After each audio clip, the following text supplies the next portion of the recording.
We've gotten to a quiet room. We're getting there. Wow. Woo! Yeah. I feel like I just won something by getting control of this room. That was a 10. All right. Welcome, everybody. It feels nice to be here, doesn't it? Yes, you can. I have a few things that I'm going to touch on. Number one, in addition to welcoming all of you here tonight, we are doing a hybrid model where we are live streaming. So folks that when they come up here, if you're in front of the camera, wave and say hello to our Central Oregon entrepreneurs who are watching at a watch party at Ben's Tech. That's exciting. Yeah.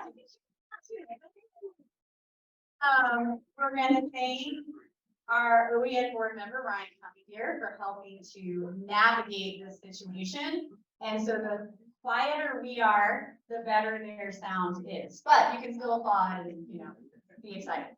So I didn't introduce myself, and it's not in my script, but I'm Kara Toronto. I'm the executive director at OEN. If you've not met me, with me because this is the first PubTalk that I haven't been in a costume or a themed sweater. So I do have regular clothes, but I prefer costume. And we're just really excited that you're here. So I'll go through my notes, but before I start that, I just wanted to comment that the last week has been maybe a little more challenging than some for our VCs and our banking partners. And I think that is a little minor. But I think what was compelling is over the weekend, I know that in addition to hearing from founders, I heard from their attorneys and I heard from their banking partners.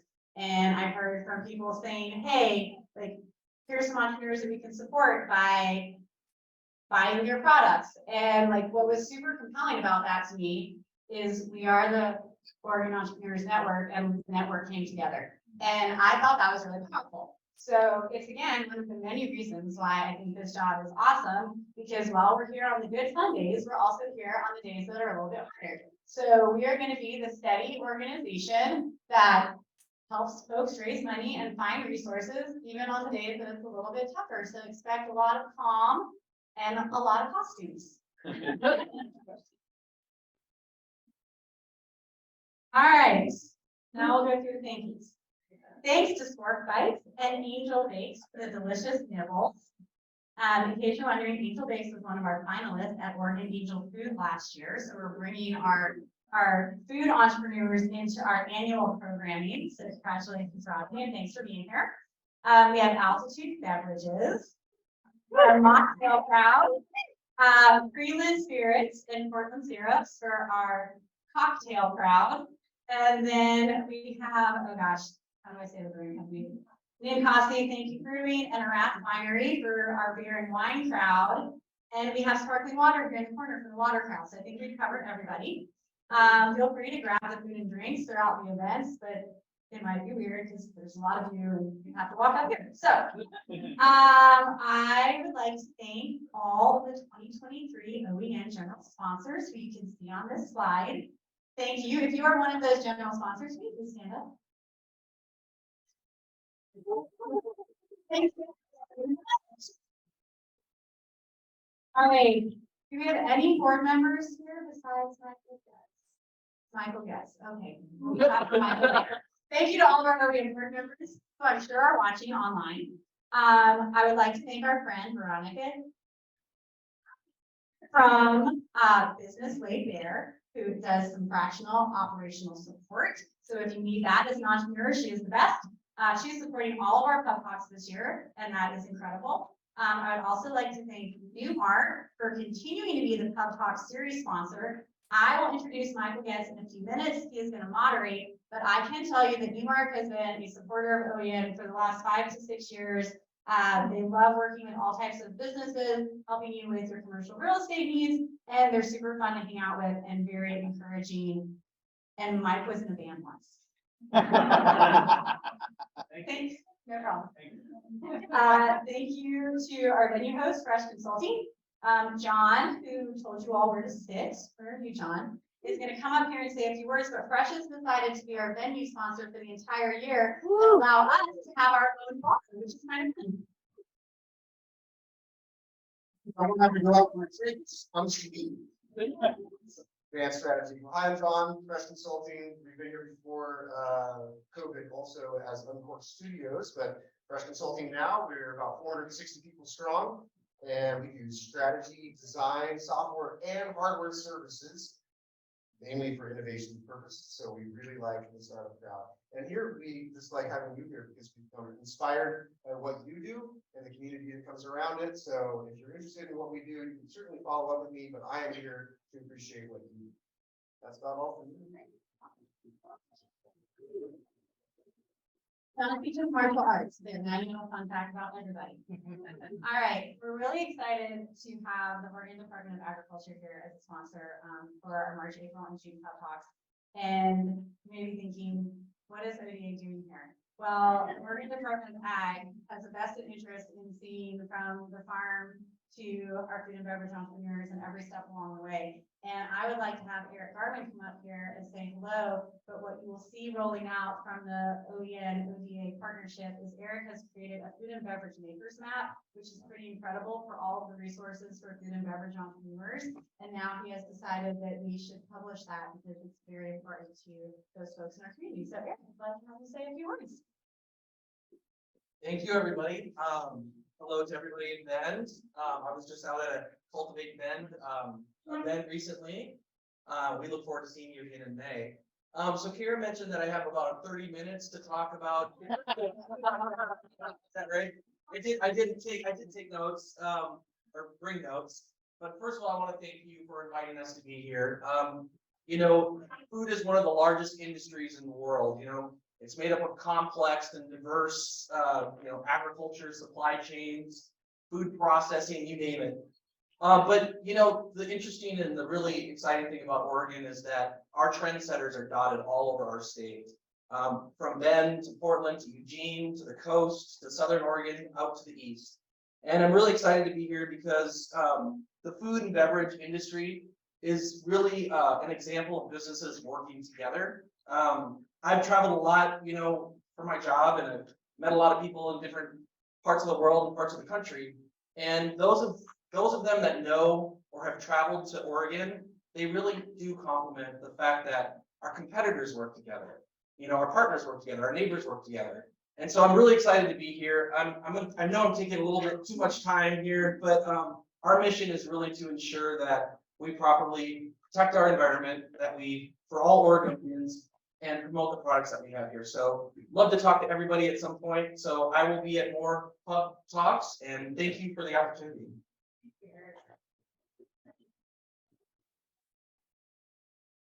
We are really excited about this. I love to shop local, and it's what makes our entrepreneurial community so great. Last but not least, I will invite Penny from Holly Maven. She told me I did not have to say her last name, but I'm going to try. Rottenberg. She flew in from New Jersey to be here tonight. So she can say a few words. And we all need to get more here so the folks in Bend can see us. Hi everyone, welcome. It's my first time at such an event and I'm loving the crowd, loving the energy. I just wanted to speak a little bit about what we do here at Holly Maven. We manufacture custom food packaging. So a lot of eco-friendly, like fully recyclable, compostable pouches, boxes, everything that your food, more like grocery items, get packed in. We're here to manufacture, support along the way, you know, getting into the field of packaging, whether it's materials and finishes, really from beginning to end. We're here to help you get your brand on its feet and sell out. Let me know if you guys need any help, and my business cards are over here. Okay, we're going to put that a schedule like 30 seconds, but we get to bring back one of my favorite parts of talks, our 5-minute pitches. So it's a chance for entrepreneurs to share their business with the community. And we have 2 great companies doing their 5-minute pitch tonight. So I'm going to have Shauna Brooks from Disrupt Apps come up here, and I will do your 5-minute timer, Shauna. It just got real. Yes, it did just get real.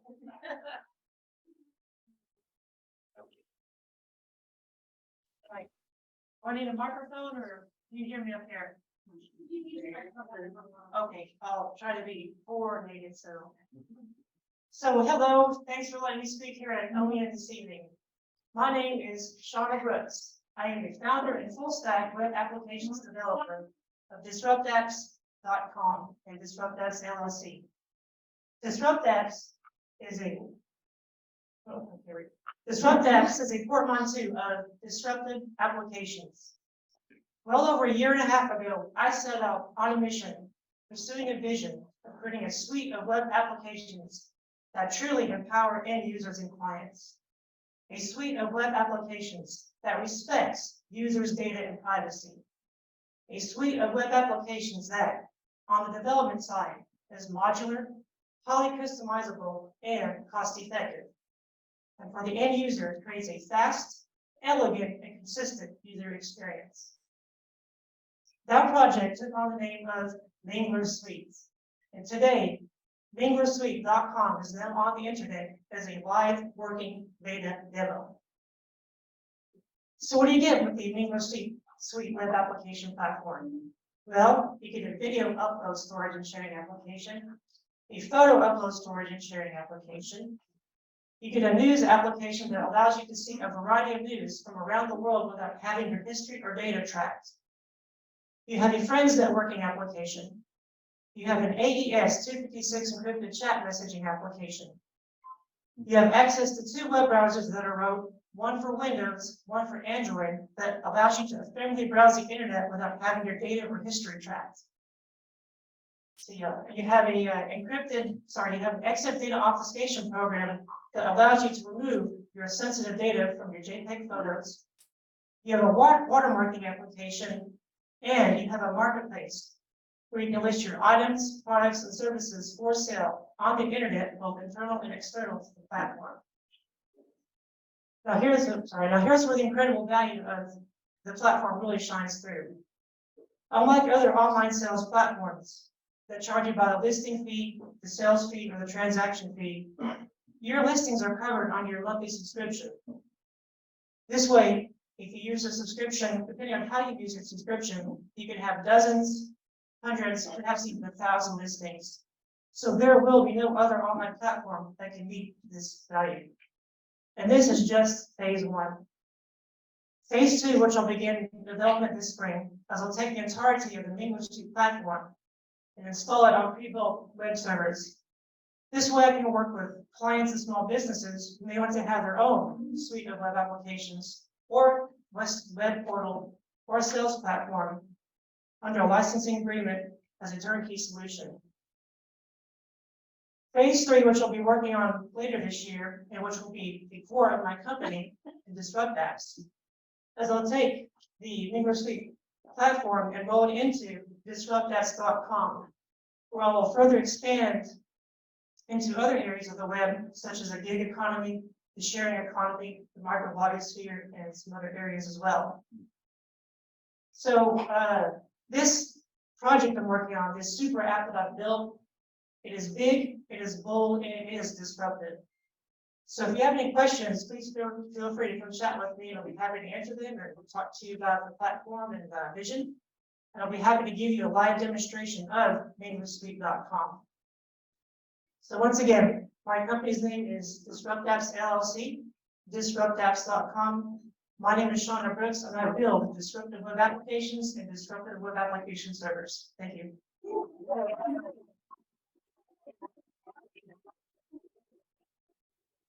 Shauna, have you ever missed you kind of a crowd like this before? No, it's your first time. Yeah, can you give her an extra big round?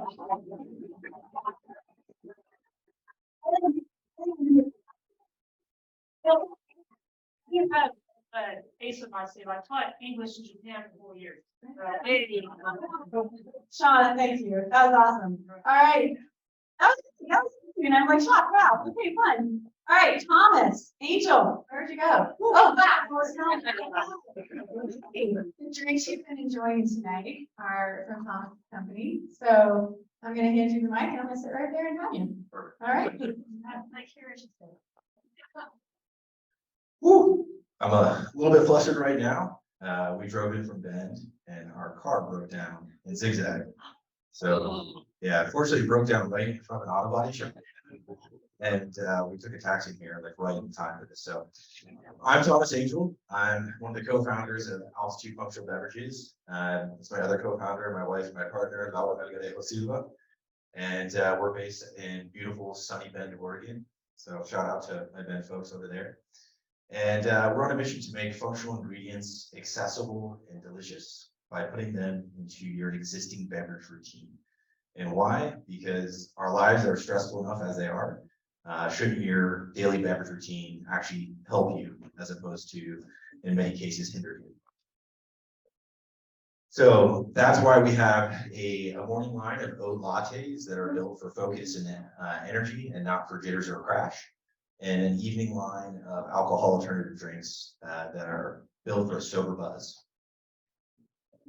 So our oat lattes, we pack those full of hemp CBD, functional mushrooms, a lot of great functional ingredients that I mentioned actually really help to provide focus and clarity for your daily routine without that, jitter, wiry feeling that we typically get from that third cup of coffee or that second Monster Energy drink. And we have a mocha coffee, a chai black tea, and a matcha green tea on that line.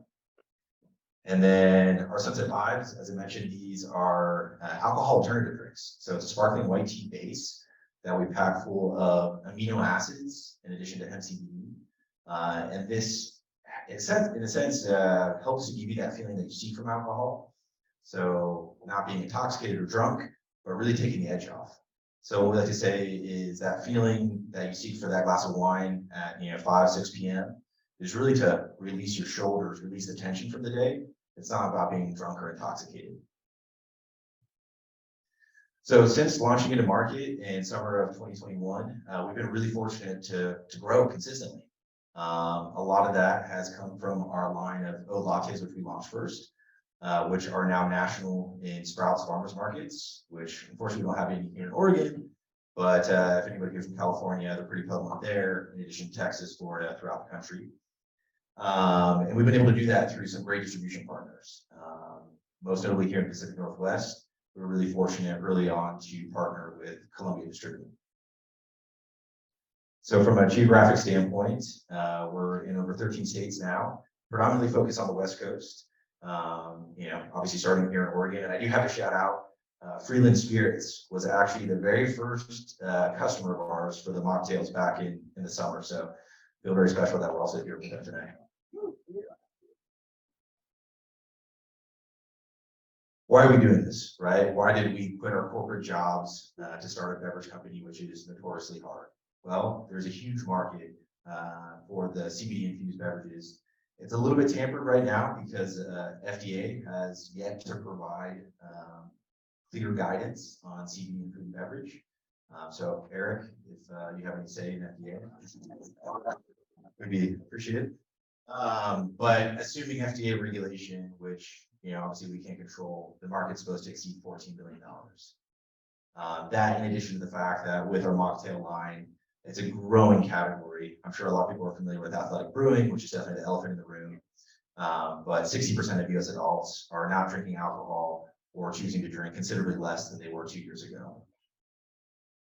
In terms of our financials, we've been really fortunate to grow there as well.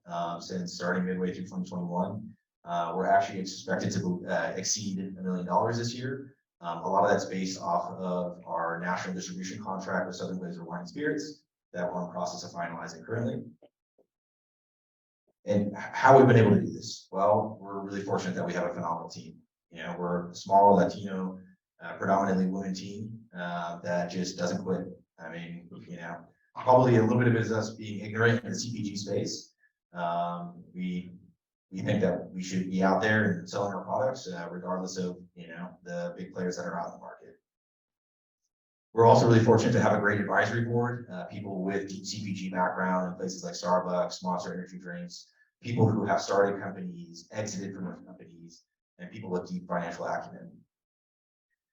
What do we need, right? Why am I pitching here today? Well, as most startups, we need money, right? We're growing, but especially with a national distribution partner like Southern Glazer Wine and Spirits, there's a lot of marketing dollars required to get your brand out there in a very cluttered field. And we hope to bring on some great strategic investors, maybe even here tonight. So thank you so much for your time.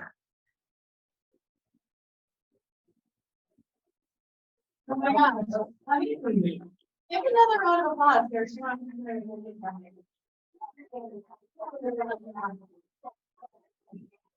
And you can hear from their product and market choice, one of our favorite partners. Okay. Now, without further ado, as he turns on the microphone, are you ready? All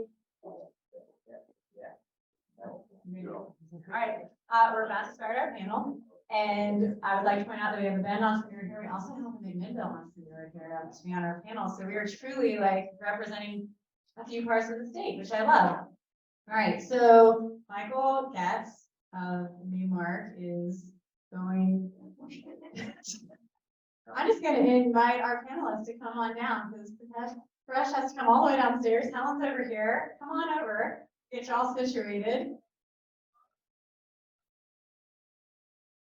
And of course, we have one small challenge. Both of these folks won 2022 OEN Awards for their companies. And we're super excited to have them here. So we've not actually had a PubTalk where we bring the winners back. So this is going to be like multi-purpose in the fact that we want entrepreneurs in the room to think about applying for the OEN Awards because they will tell you it's been an amazing experience. And we also want to hear about their journeys, and we might just be sharing some microphones. Oh, hey, yeah. Sorry, warm up. Well, hey, what a crowd! Holy smokes, this might be one of the most packed PubTalks I can remember, definitely since COVID. So give yourselves a round of applause. Really. Wonderful. Thank both of you for coming. Quick note, you're going to notice only two panelists up here. They are absolutely wonderful.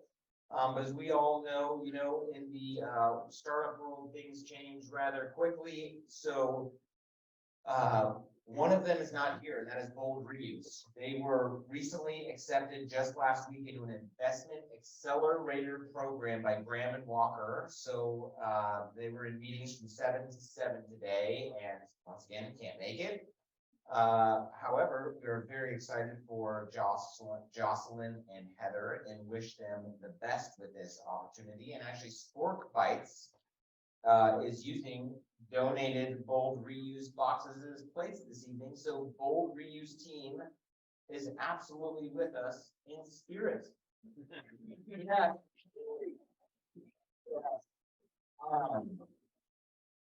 So once again, thank you, Helen. Thank you, Paresh, for being here. And I'm going to start the first question just totally off script.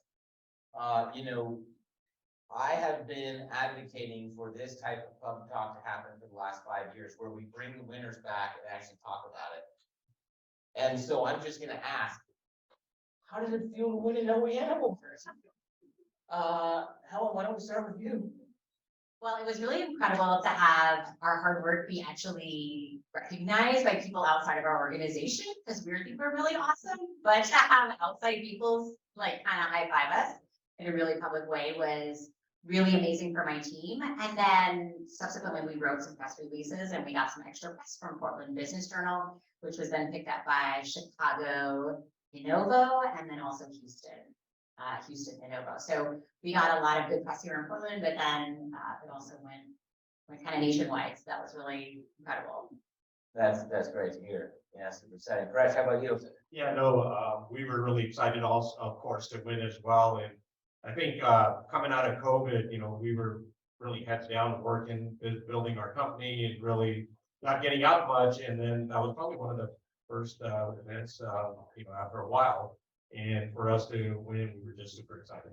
Yeah, I know. I've talked to so many past winners and entrepreneurs that, it's such a cool experience when you go to those awards and you see these people that you idolize up on stage, and it's like, oh my gosh, wouldn't that be amazing? It'll never be me, but how cool was that? And then here you are. So, I mean, super exciting. All right, let's get back to script now.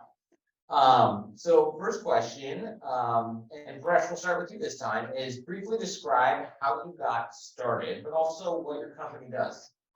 Okay, I'll kind of first start off with what the company does. So, again, my name is Paresh, Patel, founder and CEO of a company called PayRange, based in Portland here.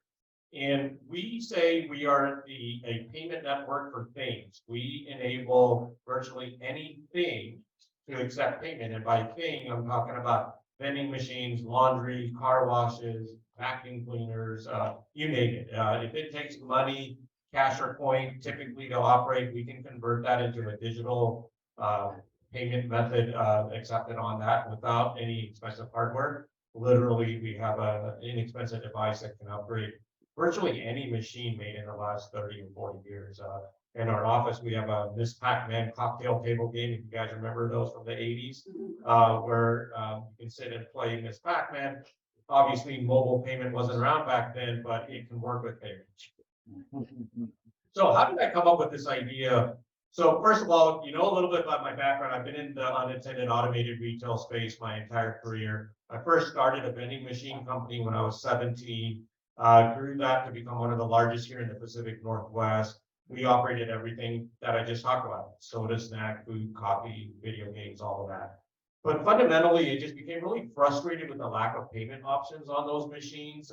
They just run with coin and cash. And even though I was in the business, I was still doing the same as like everybody else. And I thought I was smarter, but at the same time, I'm like, why don't we take more cashless? Why isn't there more cashless on our machines? And it really was just never designed for that. Structurally, it was very expensive to operate a machine. These are unconnected machines, so there's no network, there's no internet to it. So how do you bring payment? You got to bring a cellular network to it, which costs a lot of money. And so it was just very difficult to bring that. And kind of the aha moment was very specific in this case. One night I was driving with my kids in the back seat, and like many of you have, a tire pressure warning light came on.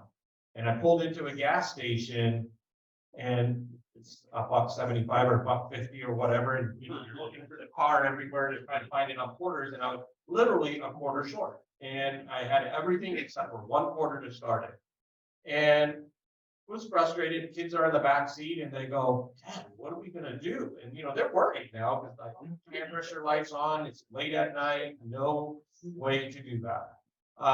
And funny thing is, I had a credit card, I had everything, I had money in my account, but I just can't buy air for my car. So I pick up my phone and I start calling my wife. And it connected to my car over Bluetooth.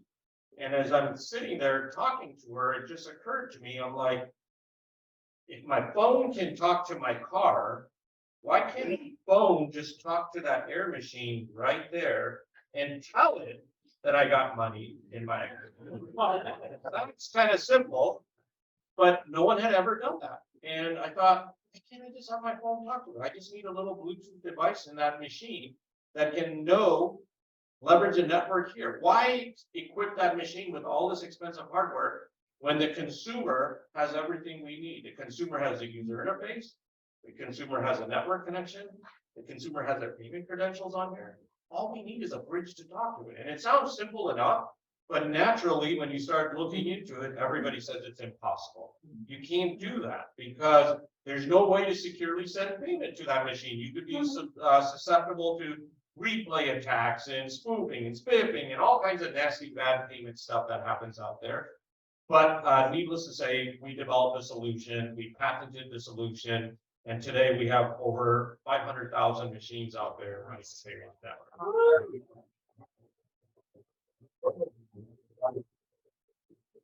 What a phenomenal story. I just would have driven on a low tire.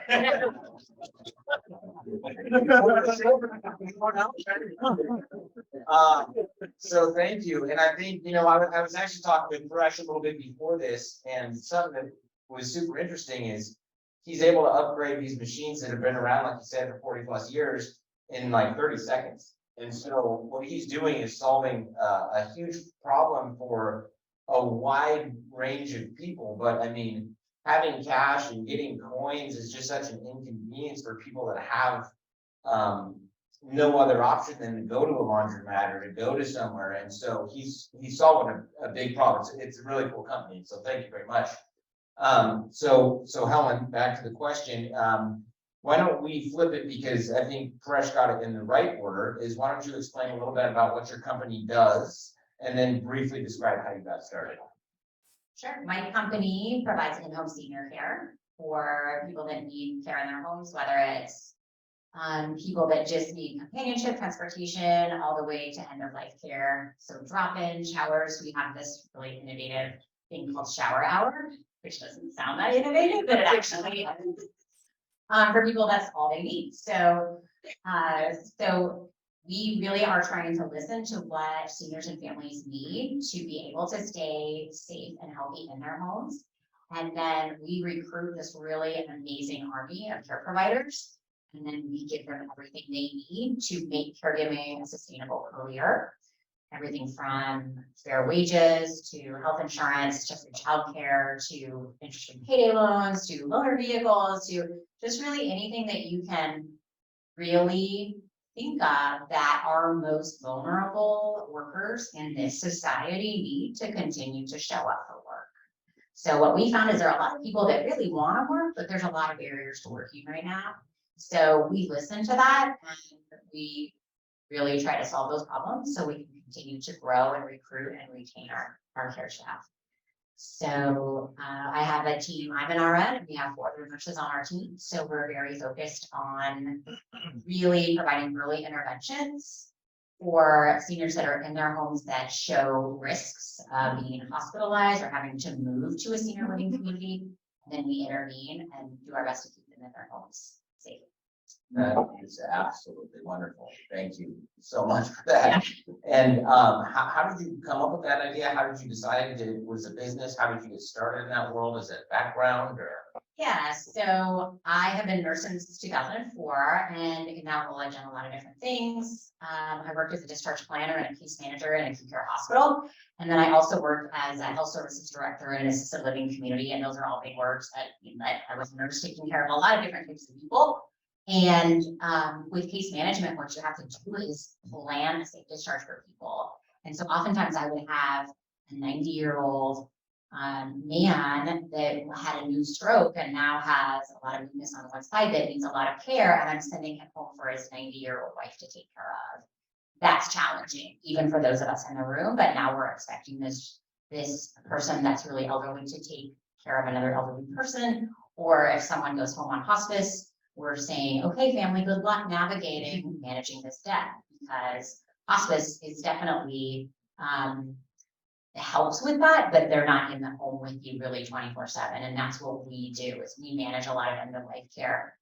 And so I saw that gap in the market, that there was so many people that were discharging home without the appropriate support. And then when I worked in assisted living, I would go out to see seniors in their homes to assess them for appropriateness to move into our community. And every one of them said, I want to stay home, but I don't have help that I need to stay at home. And so I also knew this amazing army of caregivers that were really underappreciated and underpaid and had so much stress in their lives. And I thought, I want to take those people and connect them with those people and make a business out of this. And so that's what we've done. It's been a really amazing journey. And we just continue to develop our care providers all the time. They're a really special group of people. What we've learned kind of anecdotally is that our really superstar caregivers that are super compassionate and just put so much energy into caregiving have a lot of trauma in their background. So these are people that need a really special employer that can be trauma informed in the way that we manage them. So we want to really be good listeners and have flexibility and ask a lot of permission when we employ these folks, because we want them to do what it is that's in their heart, which is caring for folks. but we have to care for this trauma part of them as well, to be able to be a caregiver and make that a sustainable profession financially. Because typically it's an underpaid, underappreciated job. Well, heck, we really want to change that. We want to make them be really almost like a middle class person as far as income and lifestyle. That's wonderful. Absolutely wonderful. So, I mean, it sounds like both of you saw a problem and then obviously created this solution. So how did you know it was the right time to start your company? Because I think we've probably all seen problems out there and then like, I know how to solve it, but I'll just think about it for about 10, 12 years and then forget about it and then move on to the next idea. And so how did you know it was the right time to start your company? I will go fresh. Yes. I don't know if you ever really know if it's the right time. I think that's the easy answer. But more specifically, the fact that there was a lack of a solution and a big problem kind of spoke to me. And I felt I was the right person to do this because of the experience I had in this space. So I knew the customer side, I knew the machine side. And I felt like I had a different enough of a solution. It wasn't just trying to make an existing thing better. It was like fundamentally a different thing. And it was a completely different thing. And I didn't know if it would work, but I knew that the market needed a solution. And I felt like I had a different enough of a solution there. And one more thing I'll just add to that is a lot of times when you're starting a company, you might doubt yourself a lot and you might be looking at like the market and the competitive analysis and what is everybody else doing? What are the solutions out there? And, you know, one of the things you got to remember is if you are building a new company, a new product, a new space, a new industry, there isn't anything to look at. And actually the fact that there isn't something to look at is probably indicative that you're onto something if you can figure it out. And so keep in mind, because if no one else is doing it, it doesn't mean that there is not a market there. It just means you're ahead of everybody. And the people who often succeed are the ones that got there first, right? The ones who go ahead of everybody else. So don't be afraid if no one else is doing it. Just be confident enough that if you figure it out, you will be ahead of everybody else. Yeah, that's great advice. Helen, how about you? What did you know? Unless you're living under a rock, you know that there's a lot of seniors. Okay. And there's more coming. And so this is the time. The time is right to help folks age in their homes. There's a lot of new technology that's in this space right now that we're looking at that we're considering adding to our service line. But we're really careful about removing any human interaction from the caregiving service. So I think while there is kind of technology coming into this space, it seems to me a lot of it's kind of a quick fix. So I want to try to be really careful about timing, about, you know, adding efficiency. Yes, that's kind of a little side. But I mean, especially, you know, you coming from, you know, that background, like you had that sort of comfort, like, when were you like, it's now or never? Like, was there a specific moment, or was it you just had like thought about it or seen the inefficiencies long enough to where you were like, this is going to work. I know it's going to work. Yeah, I say it was kind of a cumulative effect. Just seeing a lot of my caregivers that I cared about that were caring for people in my senior living community that were just really unhappy with the jobs that they were doing, and understanding who they were, and they were such amazing caregivers and really wanted to follow their hearts to be authentic and compassionate. And they worked in this giant corporate structure that had absolutely no consideration for authenticity or who they were. So I think I saw that enough and I said, no, there's gotta be a better way. And I also had a startup before this, and I had products for moms that are breastfeeding. I developed products for that. And I knew what it was like to have a super niche audience, a super niche customer base. And I thought, I don't want to do that again. So senior care is really a really wide market and it's growing. So I was really attracted to that as well. And I had kind of put my family through a startup earlier and I kind of promised I wouldn't do it again. I said, I'm just gonna. Yeah. I will not put you through this. And I kind of tested the waters with my family, with my husband. I said, oh, I'm thinking about doing this. And he seemed fine with the trials and tribulations that were coming. And so maybe there was just enough time that had transpired since my last startup that everybody kind of forgot what it was like. So, Time heals all wounds. We're ready for another one. Riley. Where's Riley? Riley O'Brien wrote these questions and I would love to.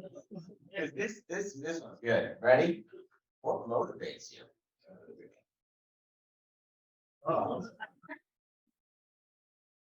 I think that I'm just normally an intrinsically motivated person that looks to solve problems, right? Like challenges. And I'm not looking for, oh, we need to make money doing this, or not to say that money is not important, but it's not motivated by that. It's motivated by, how do I solve a problem? Like, how do I create something that doesn't exist? How do I create something out of nothing? And that's always a challenging part, right? And just trying to figure out, big or small, solving problems is really kind of motivates me. Very cool. yeah, I would agree. Care is a huge problem. Providing senior care is a huge problem. Creating career pathways for people that are kind of in the demographic that we hire is really challenging. But also, I'm a super competitive person, and there is no other competition like the competition of ideas that happens in this marketplace every day. And so I think when you develop something and you create it and it has your stamp on it and you put it out there, and whether it's successful or not, you're in the arena and you're competing. So I think that makes life exciting. I love that. I love that. Obviously you guys have come across a lot of people in your life, and business. So who were the people who have been the most helpful in getting you to where you are today? Hang on, it's a two-parter. And how have they impacted your business? So who were the most important people in getting you where you are today? And how have they impacted your business? Helen, why don't you start there? So I don't know if you all know Mike White. He's, yeah. Oh, Mike White is amazing. So when I wanted to start HelloCare, I read a book called Target Funding, and it's by my friend O. And she said, really go to your local economic development office and talk to them about what resources are available for people that are starting businesses. And so I did that. They connected me with their venture catalyst, and his name is Mike White. He helped me develop a business plan. He helped me work out what my pay rate would be, what I would have to charge customers. And he was just really incredible to help me develop a business plan that was based on more than kind of my Google research and the stuff that I could do with my nursing degree, right? He's very good at putting plans together. We actually look at your burn rates and all your real cost of a business that you have to build into your fees or your rates that you charge customers. So that when I did kind of start up and hang my shingle and people start coming, that I had the right pricing and I could then hire people at a rate that would allow me to be profitable. And he was really instrumental in not only helping me with that, but encouraging me and helping me see what my strengths are and where my weaknesses would be and help me mitigate those. That's great. And you know, real quick, just to give like a plug to the OEN community, I think we're all here kind of for a reason, but like this is just such a perfect example of how OEN has helped the entrepreneurial ecosystem in Portland and how it just continues to help it's really a deep bench, and it's a really phenomenal network of people that are in this community that have been doing things for a super long time, that might have an idea, that might not know where to turn. And so, yeah, just thank you for sharing, but also thank you to OEN for getting us all together, tonight for this. And that's such a great story. So Paresh, who are the people who have been the most helpful in getting you where you are today, and how would they impact your business? Yeah, I mean, this is obviously a very difficult question because there's no one person, like you just mentioned, there's so many people Yeah. here, so many ideas, so many interactions that you have over the course of starting a company, running a company, building the company.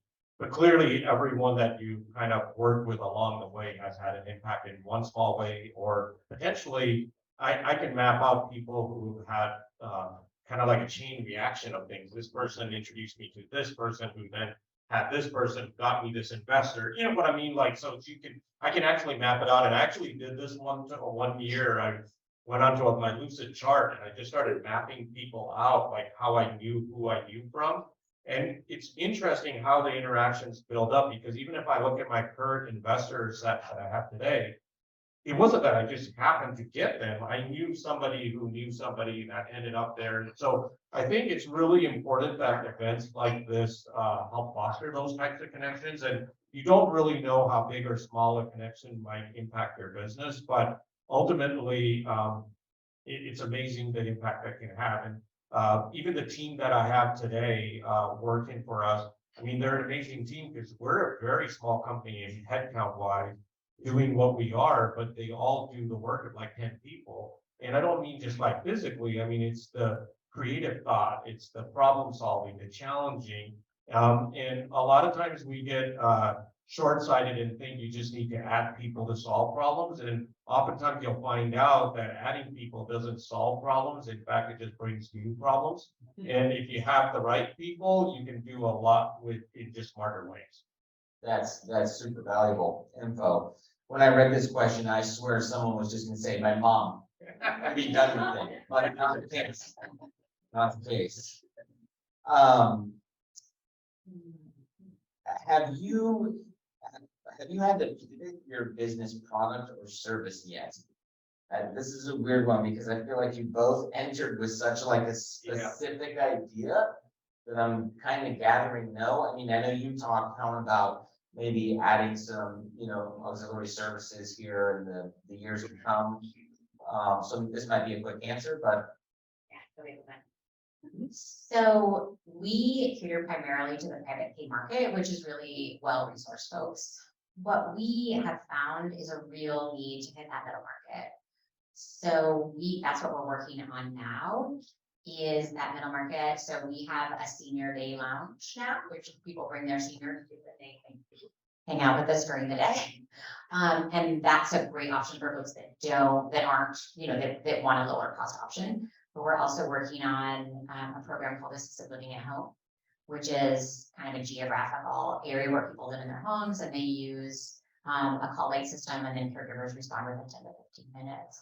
So that'll be another way where we can use technology to care for more clients per caregiver. So that'll be a pivot, but I don't know if we're trying it. We'll see how it goes. Yeah, and maybe Paresh, maybe it's a pivot. Tell us if it is, but maybe it's more of the original idea and how that's maybe evolved into where you're at today. Yeah, I think you're right. Like I think we're still new into this, where we haven't had to do a hard pivot, truly on the product side, but definitely on the business side. And the different things we've tried, everything from pricing models to customer segments and stuff like that. If you're not pivoting something, it's kind of funny because when we are doing like due diligence for investors or boards or whatever, and we go through our history of pricing models, and it's like I'm always having to explain, well, we used to sell like this, that's why we have these customers that are like this, and now we price like this, and that's why these customers are like this, and now we have this, and this is our real pricing model. There's like 5 different pricing models and different things that we've tried, and it's not a linear progression, right? It's like we just shotgun all these different things. And so we've done a lot of stuff, on the business side, and even on vending. We started out in vending because I was in vending, my whole entire background was in vending. But, very quickly, we saw a bigger opportunity, which was laundry. And we didn't have a product for laundry, we didn't have a device that worked in laundry. But we went and kind of in a way pivoted, and now, 70% of our business is in laundry. And so, it just started growing a lot faster. So you kind of go with it and you kind of adjust it where you can. Yeah, interesting. So yeah, definitely probably always an evolution, right? Yeah. This works, this doesn't. Yeah. Like you said, this is for these guys. Yeah. Yeah, interesting. So obviously you both have teams, you've talked a little bit about them. So how do you find and retain a talented team? Helen, you kind of spoke on this a little bit about, benefits, pay, all that kind of stuff, but I wonder if you could speak a little bit more on how you find and then also retain a talented team.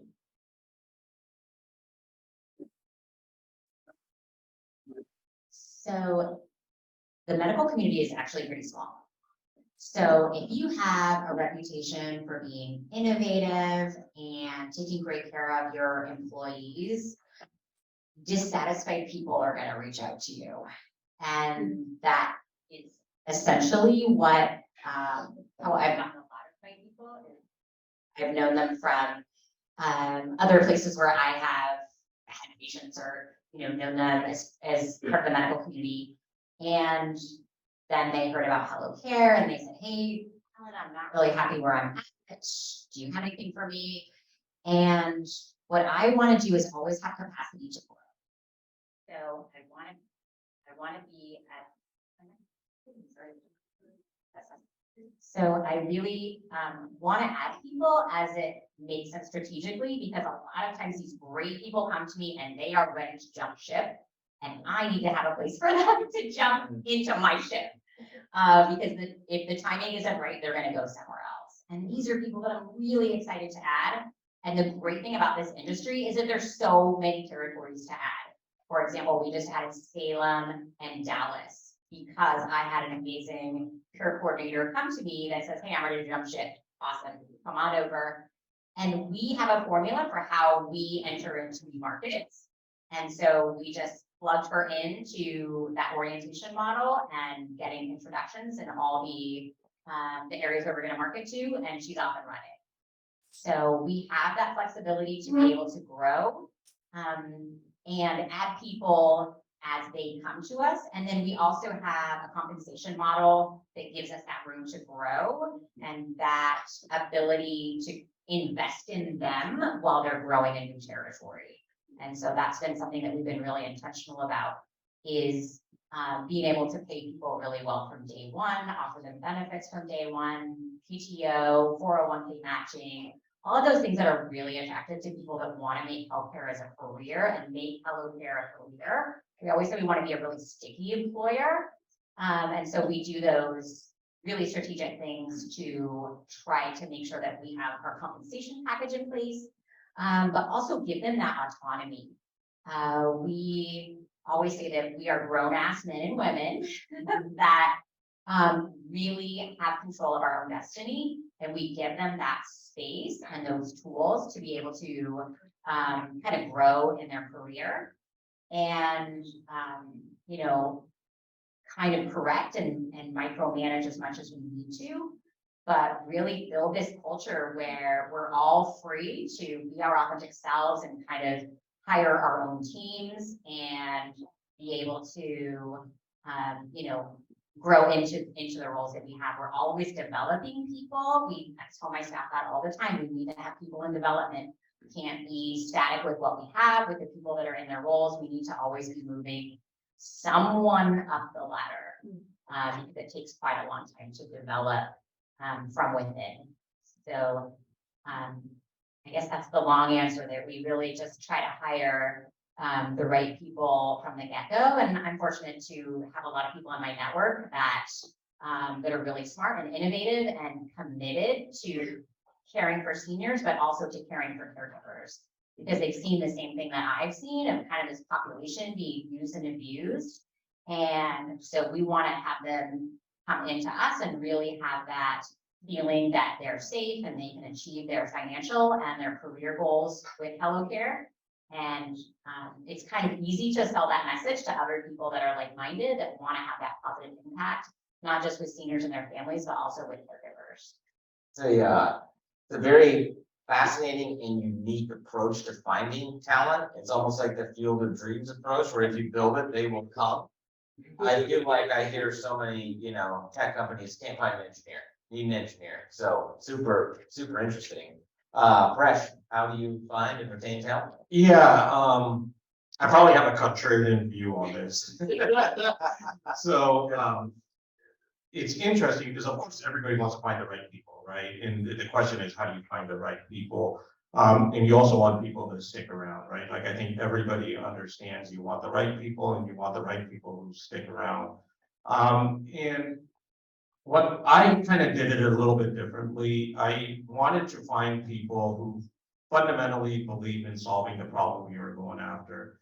And they had to join the company because they wanted to personally solve this problem. And so, dealing with vending machines and laundry machines, it wasn't too hard to find people who couldn't pay a machine at school or college or had trouble doing laundry, and they really believed or had that. But then the next step, once you kind of got those people, you wanted to kind of get a realistic preview of what they were going to get into without, I think a lot of companies go and they try to wow the hires or candidates. So we got kegs, we got pool tables, we got, all this kind of stuff. And I'm the opposite. I'm like, you're going to have a crappy work environment.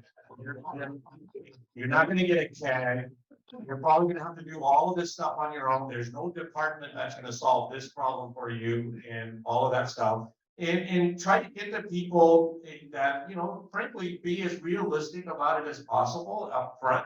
And it's not trying to give them a false impression of where the company's at, especially early stage. My first 10 employees, I think almost every single one of them took a pay cut to come to us. That's how much they believed in it. Because I didn't actually want that person that was switching jobs for a raise, because that actually kind of brought the wrong person. Because frankly, when you're early, it's different with different stages of the company, to be clear. I'm talking very early. Your first 10 people, if they're switching jobs to come to you because they think they're going to make more money with you, that's the wrong first 10 employees, I would submit, because you're never going to be able to keep those people happy. And at best, you'll keep them for a year or two, and then they're going to job hop to the next company that's paid for, right? And so what we did, we built, to be clear, I'm talking about cash comp. They got equity, which is, what they're betting on, right? Like they're betting on the stock options are going to be worth more, and that's what they're investing into. And so I think that's kind of trying to just be clear about who you're looking for, what you're looking for, and most importantly, why they're looking for it. Why are they willing to join you? I try to get deep into the why and who they are. It's less about the job, and frankly, especially in a very early stage company, you're really looking for the right people, because the job is going to change, the positions are going to change, all of that's going to change. But if you can find the right who and the right why, what they're going to do is going to morph. How they're going to do it is going to morph. All of that stuff is going to, even where they're going to do it, that's all going to change. But the who and the why, those are the two really important questions. That's awesome. Gosh, they got me fired up. Only to start a company. Who's with me? Right, sorry, I digress. Back to my questions. That caught me up, Paresh. I need a fancy office, guys. Okay, here we go. Do either of you have an exit strategy? And if you do, maybe the answer is no, and we can move to the next one, that's fine. But if you do, when did you set that in place? Or like, when should an entrepreneur be thinking about that? Is that like, we'll see what happens 10 years down the road? Or is it like, no, we should put that plan right away? I think our exit strategies, we want to sell it for billions and make everybody rich. But yeah, no, there's no specific plan or timeline for that. naturally, we're a venture funded company, so we're gonna need some liquidity at some point, but it's not like, oh, it's in the plan and, yeah, by year, this, that, you know, yeah. Yeah, the same. We don't have an exit timeline. That was supposed to take 5 minutes.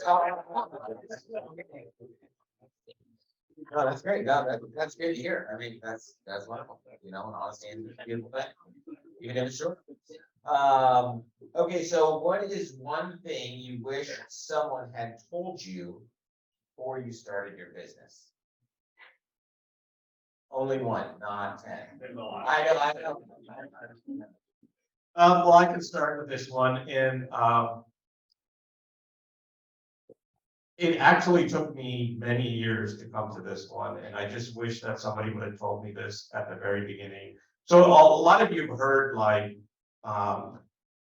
things like, you know, you gotta find a problem to solve, you gotta find a customer who has a problem, and there's a lot of talk about that when you talk about startups. It's okay, how can you solve their problem, all of it? Well, one thing that, I wish I would have known before is a customer with a problem with no money is just a problem. Okay, so a customer with a problem with no money is just a problem. So what I mean by that is, it's not enough to find a problem. It's not enough to find a problem that you can solve. It's important to find a customer who has a problem and money to spend to fix the problem. And that changes how you look at things sometimes, because it's actually kind of a scale. You could have a very large problem, customer with a very large problem, but no money. Or you could have a customer who has a lot of money and a small problem. And I'd rather go to the one with the money, because at the end of the day, solving problem by itself doesn't put money in the bank and it doesn't pay the bills. So you gotta find problems to solve that you can actually get paid for. Yes. That's a good one. Yeah, I've actually never heard that one. Great point. It might do years to get there. Yeah. But, so I think what I wish I would have known, and I did kind of know this, like, to be honest with you, but I was not ready to take that lead, is getting a really high value team and how that allows you to step back and not be just on call 24/7 to your company, because we all know that whatever you will allow your business to encroach in your life, it will do that. But it will never be satisfied. It will always be hungry for more of your time, more of your energy. And if you have a good, reliable team that you trust and is just as committed to the success of your company as you are, then you can turn your phone on. And that's been such a relief, and that's been a really new feeling for me. That happened in the last year, that I brought on a team of really competent nurses that I really trust. And it's been amazing to be able to enjoy that freedom of having time off my business. That's great. How are we doing on time? We're good for questions, but. Questions? Yeah. Okay. I'm happy to run a microphone. Well, I've asked all my questions, so I'm glad we're ready for audience questions. Real quick though, let's give a hand for Paresh and Helen.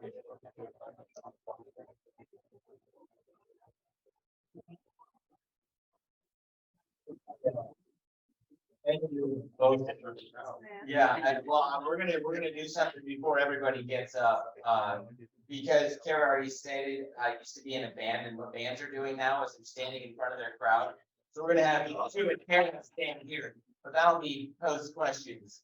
Can you say the name of their companies again? Yes, why don't you guys introduce PayRange? And HelloCare. Yes, question right here. Let me grab a mic. What did you? Right here, the live stream is working beautifully. Great. So what did you do as a whole to make your feedback from family members to say, oh, you can't do that, you're not gonna be able to make that, or whatever? So, great question. I'll show them.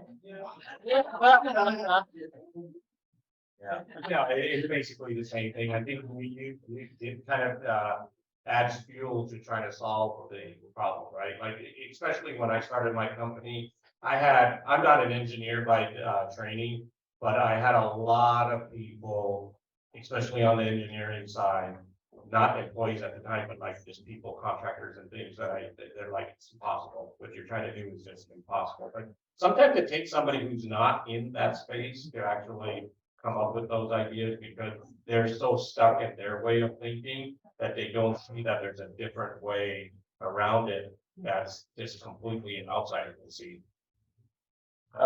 Julie Brown right here in front. Julie Brown was with OEN for 17 years. Let's give a hand for Julie Brown, everybody. I've never been in the health department. I was always at the reception desk, so. It's actually a question for, you. I had a friend that actually worked at care.com. And then I actually have another friend who owns a franchise of Visiting Angels. So I know that space a little bit. The friend that worked for care.com was a registered nurse, except she didn't renew her Oregon nursing license. But her pay grade was higher during care.com, working at various places, and she got to kind of pick and choose where she wanted to go. So I guess my question is, are you only doing people with RN, or do you do other, like, visiting angels kind of? We are very comparable to Visiting Angels. So I'm the only RN. Actually, I have 4 LPNs. And then I have about 20 CNAs, and the rest are unlicensed caregivers. That's my satellite career, so. What Julie asked is, are you hiring? Where do you want? Working our way up right here, no? And I was gonna say, if people have questions for altitude, beverage, or disrupt apps too, we can take those. Oh, yeah, you can. Thank Yeah. you. Thanks, Spencer. Thank you. Sorry. Thank you both for being here. My question is, when did you decide to pursue or accept investment, and why?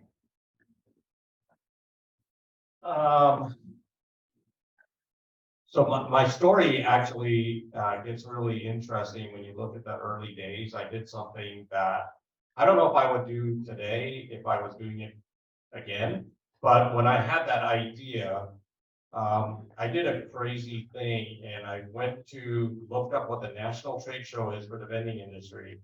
I booked a booth on my credit card, drew a line in the side, which saw sand, which was like about 6 months away. And I said, I gotta build a solution by that. And literally it was like, I remember this vividly, it was like in middle of September, the trade show was in April, and I had to build it. And I didn't have a whole lot of cash to put into it, but bootstrapped it to get to that trade show. But the point being is, everything was being bet on that trade show, meaning if I was successful at that trade show, I felt like I would be able to raise funds. If I was not going to be successful at a trade show, I wasn't going to have any money to do this further. It was going to be do or die. And I had 6 months to do it. And fortunately, at that trade show, it was crazy. We took $1.5 million in orders on the show floor, and we got written up in Bloomberg Business Week, full page article. And so that was in April or May. And so by June, we got investment. So but we would have been dead if we didn't. Yeah. Wow.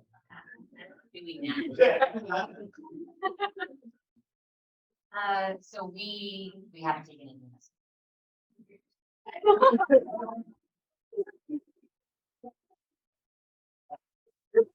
Great.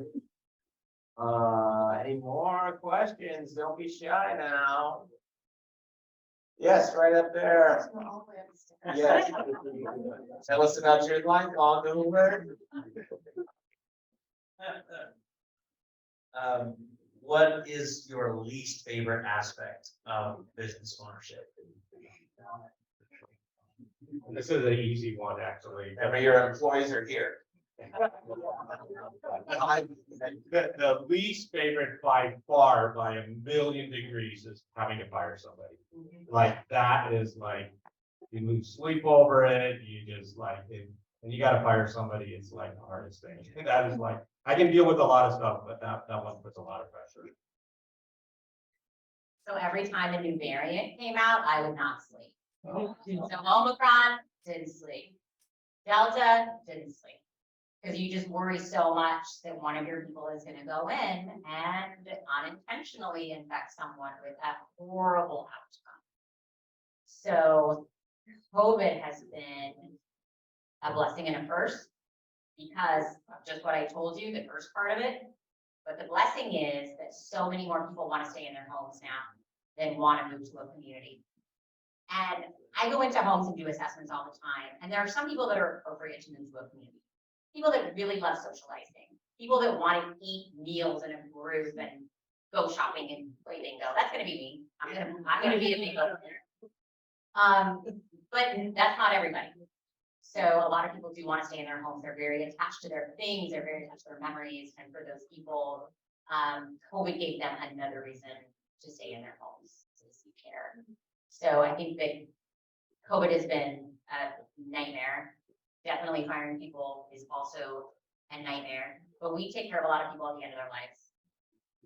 So that is an absolute honor to be with people and take care of them because we're all going to get there. We're all going to face the end. Sorry to be a bummer, but it's true. And it reminds you to just live your life right now where you're out there and you're healthy and you have your body and you have your health. Get out there and just make an impact and live your life so that, you know, when your time comes, you're on that bed and you're like, I lived the shit out of this life, you know? Yes, yeah, yeah. So that is a blessing and a curse as well, because it's so, I always cry every time when I'm with someone that passes away, because it's very sad when that life ends. But we are honored to care for them, and it reminds us of the finite nature of our lives. And I know that people in this room, we are all people that are different speakers. We're all making impacts, we're all taking risks, and so that when our time comes, we're gonna be pretty happy with the way we spend our days.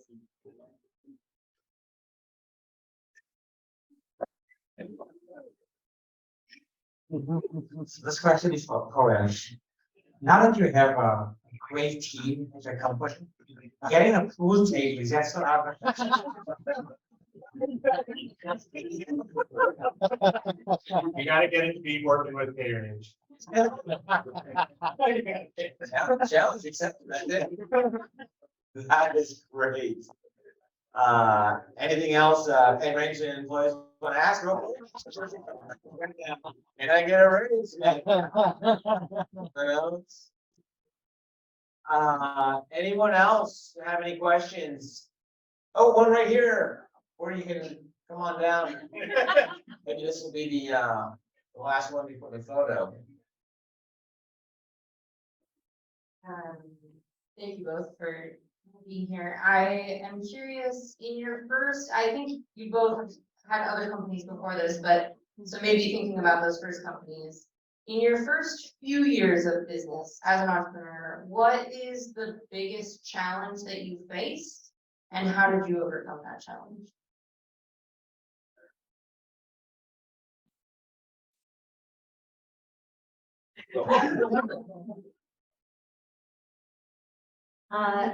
So I think that with my first company, it was called Milky's.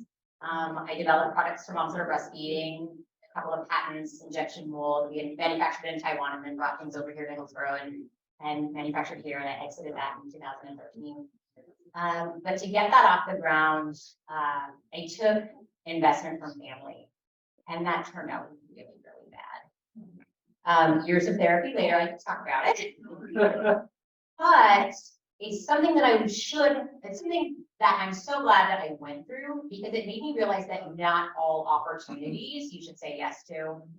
That there's some offers that come your way that might seem good at the time, but that if you really think them through are not, that in fact are gonna lead to years of therapy. So I would say that's something that I wish I would have thought through, is whose name is on my operating agreement. And being sure that the right people are on there, not just people that have the money to invest, but people that are very mission oriented like that. So yeah, thinking back to kind of the early days, I don't think it actually changes throughout for a long time, which is actually cash, right? Like, how do you make a business? How do you start a business? How do you keep it going? If you don't have enough cash, and cash is needed for obviously everything from buying stuff to paying rent or whatever. And so you just have to get really good at cash management and prioritization. And even though we're venture funded right now, if you look at the way we operate, it's still with a bootstrap mentality. And we were building a payment network, so we had to raise funds because it's a pretty big task, especially when you have to pay for engineering of building an entire stack of technology. But the concept of being bootstrapped, I feel, is more of a mental thing, meaning, the way I kind of looked at it, and I tried to teach our employees to look at it this way, especially when you raise money. It's, first of all, before you raise money, it's very difficult, but you should think about it the same way. But after you raise money, every dollar you spend, you have to think about it, I have to return 10x this back to my investors. So that means if I'm paying something $1,000, is it worth $10,000? So you kind of, in your mind, you're thinking about it's worth 10x more. And if you can't value that as 10x more, so you hire an employee, you pay him $100,000. Are they going to be able to add $1 million in value to this company Are you not? Or I'm doing this trip. Am I going to be able to get 10x on this trip? And if you can't, then you really kind of start thinking about, is it worth it? And the only reason I say that is because it might seem harsh, but it helps you get prioritized pretty quickly. So if you're going to spend $1,000 for this airfare to go see this customer, is it worth $10,000 to you? Am I potentially going to get a $10,000 deal out of it? Because if not, it might not be worth that trip. And of course, if money was not an issue, then you're going to spend it for all kinds of stuff. But when you put that 10x metric into it, you start prioritizing things differently. And I think that's really important to think that way. You got time for more, or? From one of our founders. Definitely happening. Very personal. I want to know how you guys balance.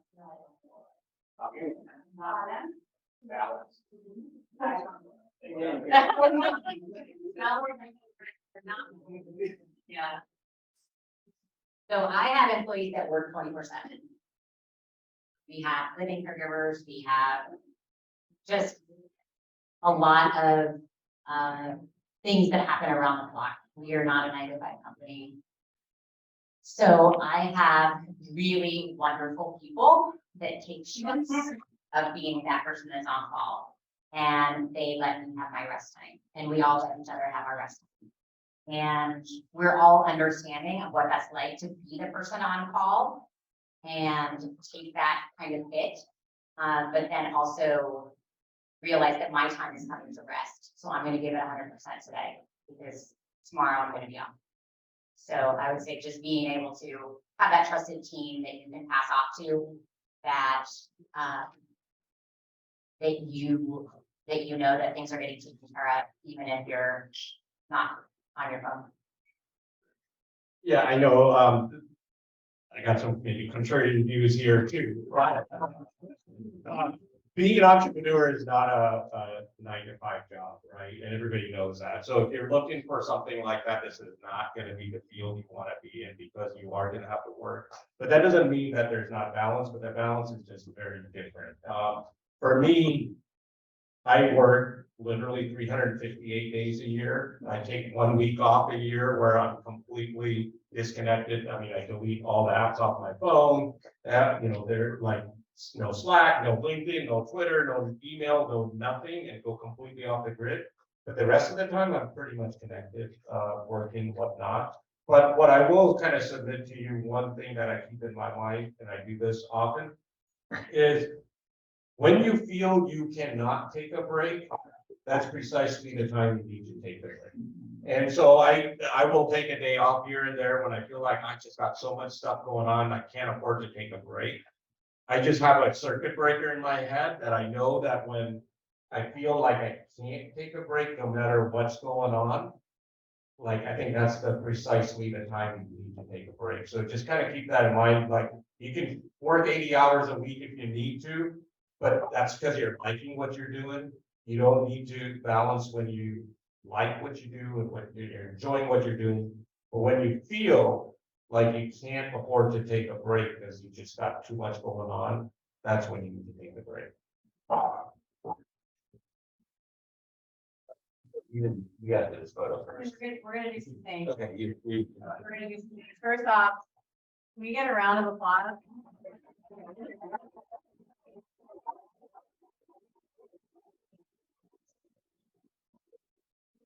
I try to have takeaways, and I have some really important ones. Number one, Mike is a really good moderator, so maybe I'll give this job up.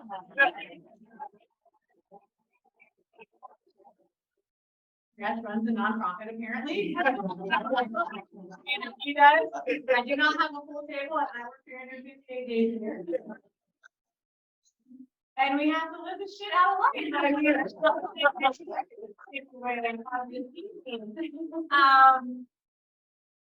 Wow, thank you all.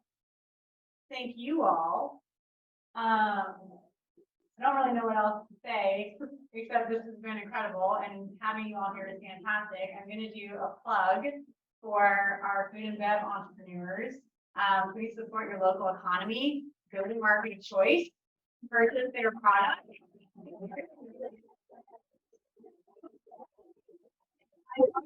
I guarantee you that if you serve angel baked macaroons and some CBD relaxation drinks at your dinner party, your friends will come back.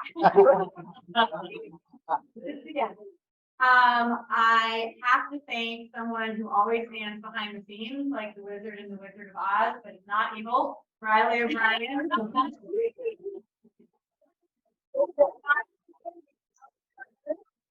And so then I will say we'll be back here in 4 weeks. We only have 6 Pub Talks in a year. We'll be back here in 4 weeks for how to build a business of impact. Super excited about that. So now you know the location. And I have to do one more shout out. We've got our Mid-Valley, we've got our Central Oregon, but we actually have a small watch party going on in Ashland, Oregon tonight. So we literally covered a big chunk of the state, and that's our board member, John Williams. So with that, Mike says we have to do some kind of cool That's right. rocker photo. It's happening. And then feel free to take a snack, and not being in a bar means we have to clear out quickly because there are bars located around. And you enjoy the Thank you.